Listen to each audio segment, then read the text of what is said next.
Hey guys, welcome back to Optimized, my Infinifactory walkthrough. So this episode I'm going to be giving you my solutions for Astropos Station.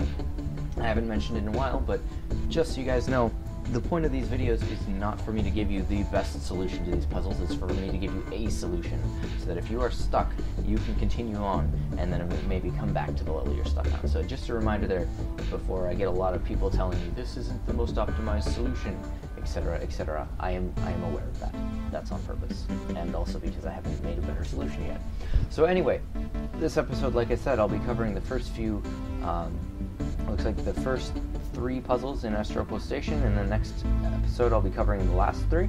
So we're starting off with the landing alignment guide. And in this section of the game, we are given 2 new blocks. However, I don't use one of them in this challenge. So the first one is these painters.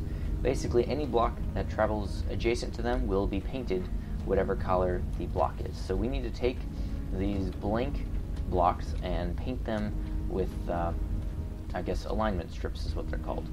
So they're going to come off here, get rotated so that they can travel along here and get painted entirely white. Then they'll end up over here, and the middles get painted red, like so. And then how does this work? They are pushed onto this lifter and lifted up, which will then paint the center stripe. And then, nope, sorry about that.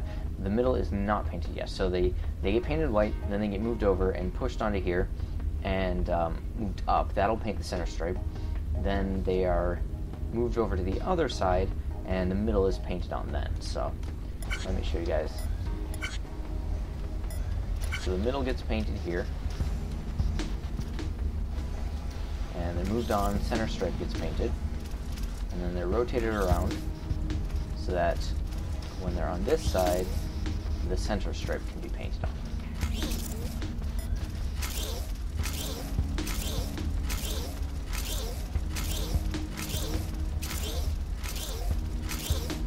Not too complicated.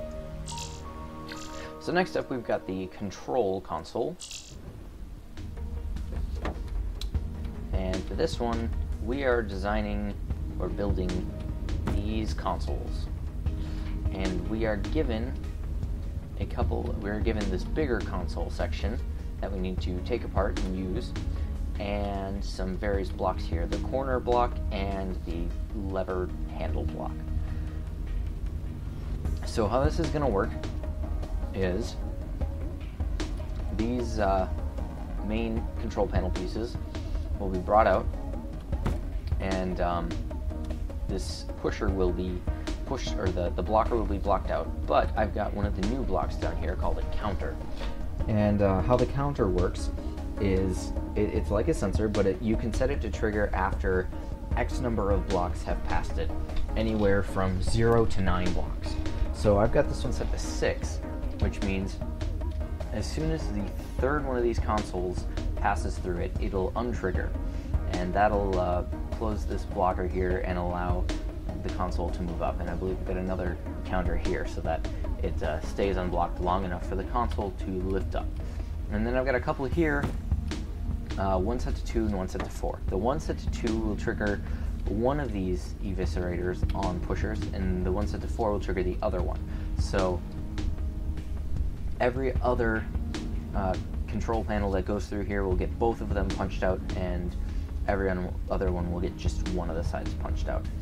And then it'll move on through this blocker here over to here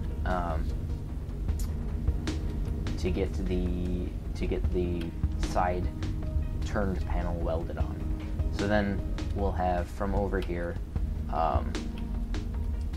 the corner panel moving across and getting welded onto the corner, and the 2 switch levers pushed on and welded on down here, just right there and there.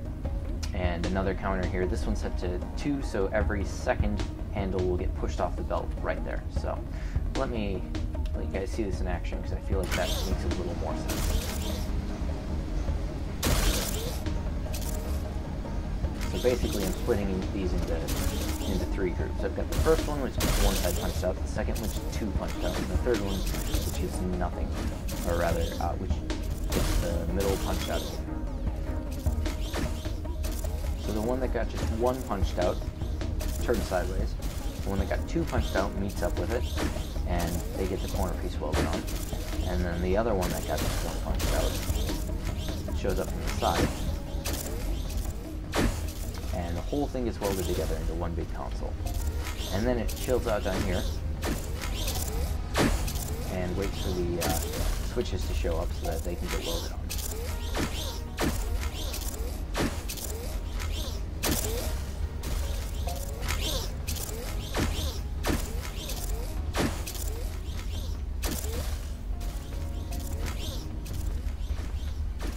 And the switches over here have two delay blocks in here, but then they also get rotated. But they do not delay there because I have a belt on top to keep them moving after they've been rotated. Same thing with the corner blocks here. I rotate them around as I need so that when they get over here, they fit right in there very nicely. And that is that. So the final one I'm going to be covering in this video is the laser calibration target. And this is another one I'm going to be using the painter for. So now we are making a white target with a red dot in the middle, but we're only given one white painter and one red painter. Well, the red painter is not really an issue because we're only painting one red dot. But the white one's kind of annoying because we need to cover the entire thing with white, which means every single block of this needs to move up against that white painter at some point. So how's this going to go? Well, it's going to move back and forth and go up and down, and then it'll get pushed onto this bottom belt and moved across to the other side, where it'll repeat the process, but a couple of steps lower so that more of it gets painted. So then it'll get over to here, and as it moves across from this side over to this side, when it hits the middle, it'll get pushed forward and painted, and then pushed back, and it'll continue. So a block comes in, the counter counts, and one side gets painted, the other side gets painted, and then when it gets back to the counter, it's done being counted. Then it paints the middle as it moves across, and then it paints the top, and then it moves up and paints the second row. And the entire thing is now painted white. And I was wrong about which way it travels, but same idea. As it moves across from one side to the other, as soon as it hits the middle, it gets pushed forward and painted, and then pushed back. And as you can see, I've got a double pusher here.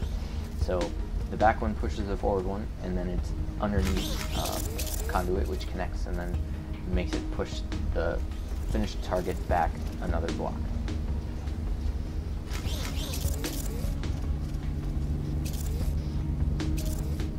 And I've got a counter here set to 2,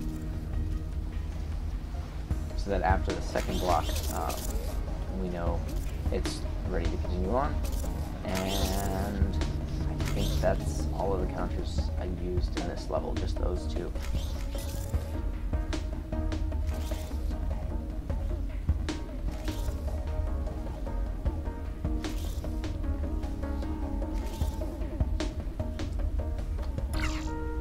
Alright, so that's it for that video. Next video I'll be covering the life support system, the space buoy, and the resistance shuttles.